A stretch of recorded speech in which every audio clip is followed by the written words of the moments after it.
یا علی امام زمانہ بلندر صلوات اللهم صل على محمد وآل محمد نعرہ تکبیر اللہ اکبر نعرہ رسالت یا رسول اللہ نعرہ حیدری یا علی اعوذ باللہ من الشیطان الرجیم بسم اللہ الرحمن الرحیم الحمد للہ رب العالمین بارئ الخلائق اجمعین والصلاة والسلام على أشرف الأنبياء والمرسلين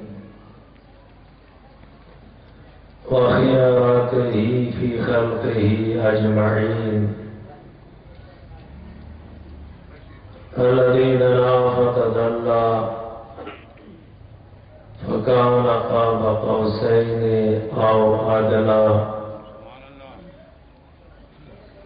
سيدنا ومولانا أبي القاسم محمد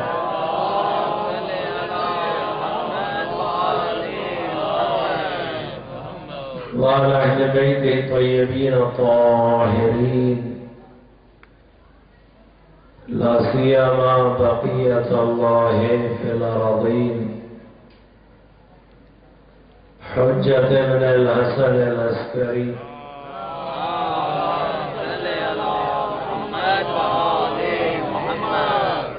روحي وأرواح العالمين لتراب مقدمه الفداء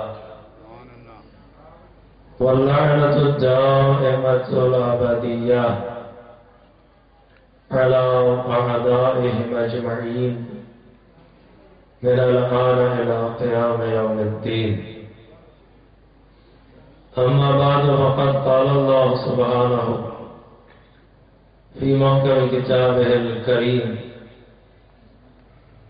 أعوذ بالله من الشيطان الرجيم بسم الله الرحمن الرحيم وجعلنا منهم أئمة يهدون بأمرنا لما صبروا وكانوا بآياتنا يوقنون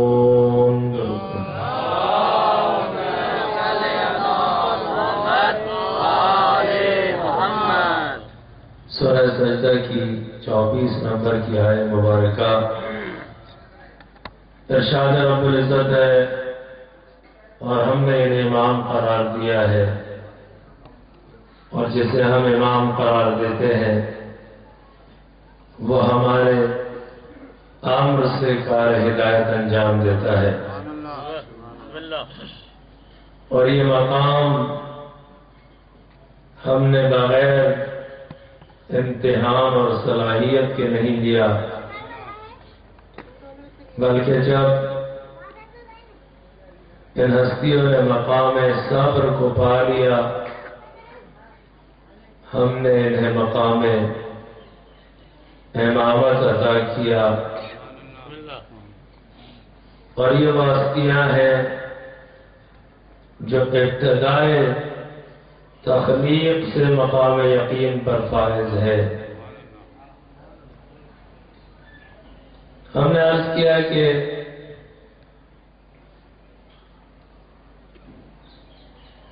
امام خداوند متعال معین کرتا ہے کسی انسان کو یہ حق حاصل نہیں کہ وہ اپنے لیے قائد اور رہنما معین کرے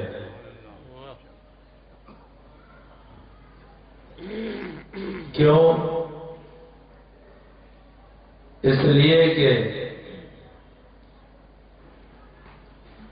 ووٹ دینے والا یہ نہیں جانتا کہ یہ امام جسے ہم نے امام بنایا ہے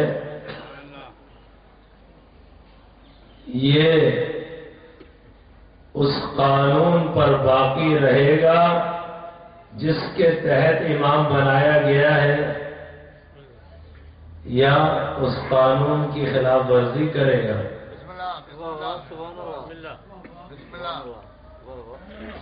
خداوند متعال جانتا ہے کہ میں جسے امام بناتا ہوں وہ کبھی قانون کی خلاف ورزی اور جو خلاف ورزی نہیں کرتا وہی انسانیت کو قانون کی طرف بلا سکتا ہے۔ اب اگر وہ خود ہی گمراہ ہو جائے تو رہنما بنانے کا مقصد فوت ہو جائے گا۔ رہنما آیا ہے ہدایت کرنے کے لیے، خود اگر خلاف ورزی کرے تو اس کا معنی یہ ہے کہ اسے خود کو ہدایت کی ضرورت ہے۔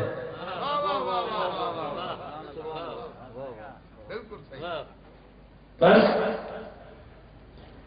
امام معین کرنا خدا کی ذمہ داری ہے۔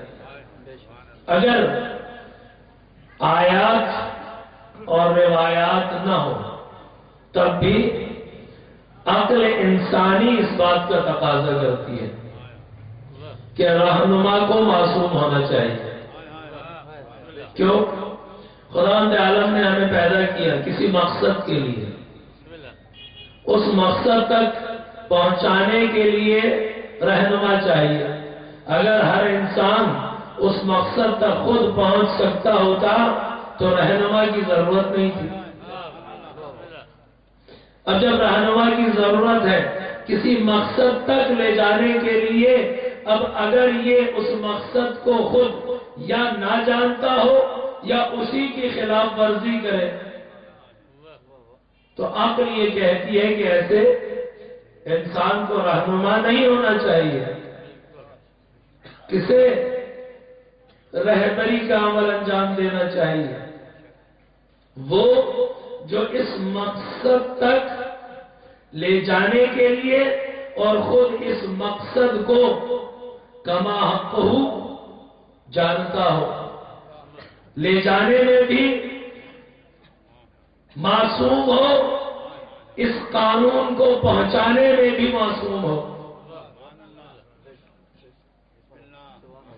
کوئی آیت اور روایت سے استدلال کی ضرورت نہیں ہے، عقل انسانی اس بات کا تقاضا کرتی ہے۔ لہذا آپ چاہتے ہیں کہ کسی مقام کا پتہ کسی سے پوچھیں اور آپ کو اگر شک ہو کہ یہ اس مقام کی بجائے کہیں اور لے جائے گا، آپ اس کے پیچھے چلیں گے؟ اور اگر واقعہ ایسا ہو جائے کہ لوگ اس کے پیچھے چل دیں اس نیت سے کہ یہ حق تک ہمیں لے جائے گا، اور بعد میں ساری عمر گھومنے کے بعد پتہ چلا کہ یہ تو کہیں اور لے آیا، ساری زندگی ضائع ہو گئی۔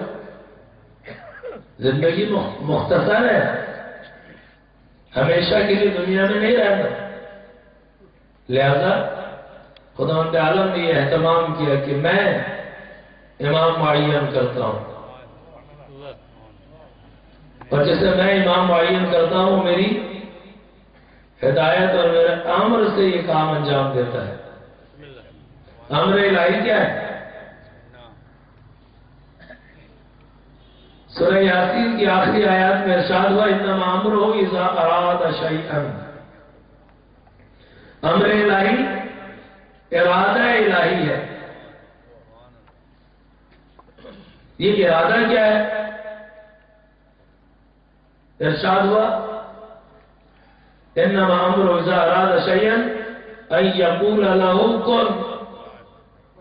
ارادے کی تفسیر کیا ہے؟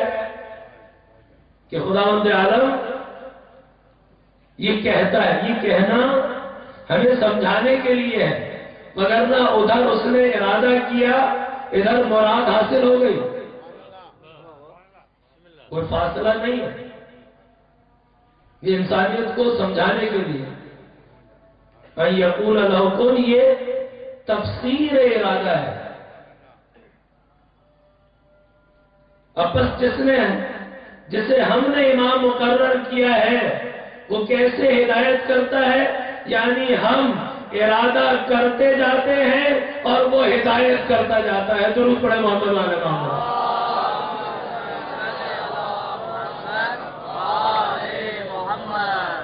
وہ ہمارے امر کی روشنی میں کلام کرتا ہے، وہ ہمارے امر کی روشنی میں قیام کرتا ہے، وہ ہمارے امر کی روشنی میں جنگ کرتا ہے، وہ ہمارے امر کی روشنی میں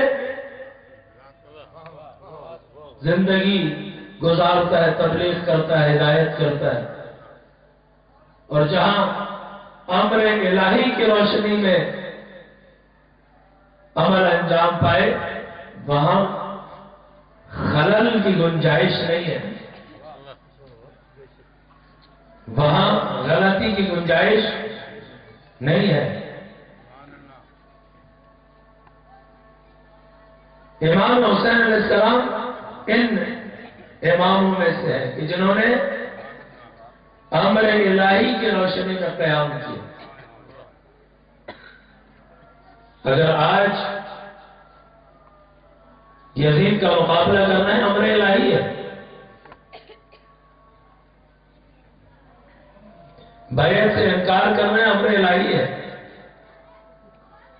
ہم نے آپ کے سامنے امام کا یہ خطبہ جو ولید ابن عتبہ کی محفل میں آپ نے بیان فرمایا آپ کے سامنے پیش کیا۔ اسی رات کے گزرنے کے بعد اگلے دن صبح کے وقت راوی یہ کہتا ہے کہ امام اپنے گھر سے باہر تشریف لائے۔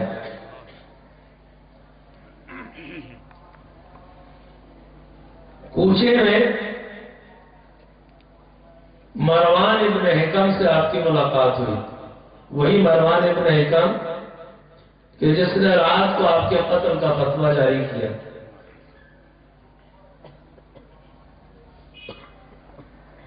اس شخص نے امام کو پھر مخاطب کیا، امام رک گئے، اس کی بات کو سنا۔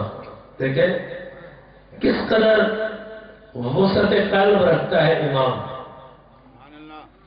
یہ وہ شخص ہے جس نے رات کو قتل کا فتویٰ دیا ہے۔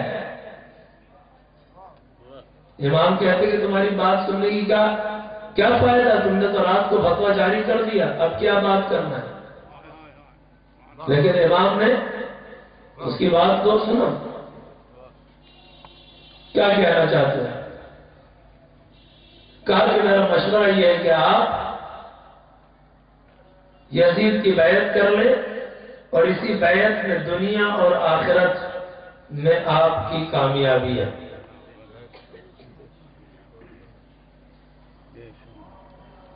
جب اس نے اپنا کلام پورا کیا امام نے ارشاد فرمایا، کیا ارشاد فرمایا؟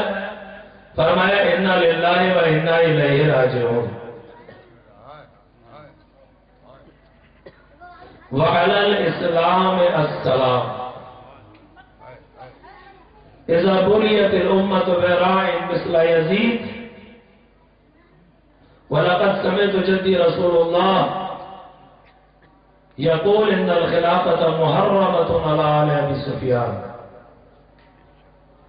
فإذا رأيتم المعاوية على منبر فابقروا بطنه ولقد رآه أهل المدينة على المنبر ولم يبقروا بطنه فابتلاهم الله بيزيد الفاسق۔ فرمایا کہ اگر میں تمہارے مشورے کو آج مان لوں تو فعلی الاسلام السلام،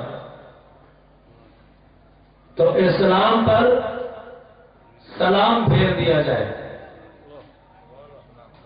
یعنی اسلام کے اوپر فاتحہ پڑھی جائے، اسلام ختم ہو گیا۔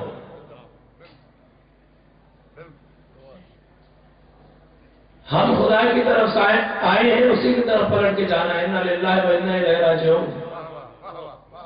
یہ کلمہ مصیبت کے وقت پڑھا جاتا ہے،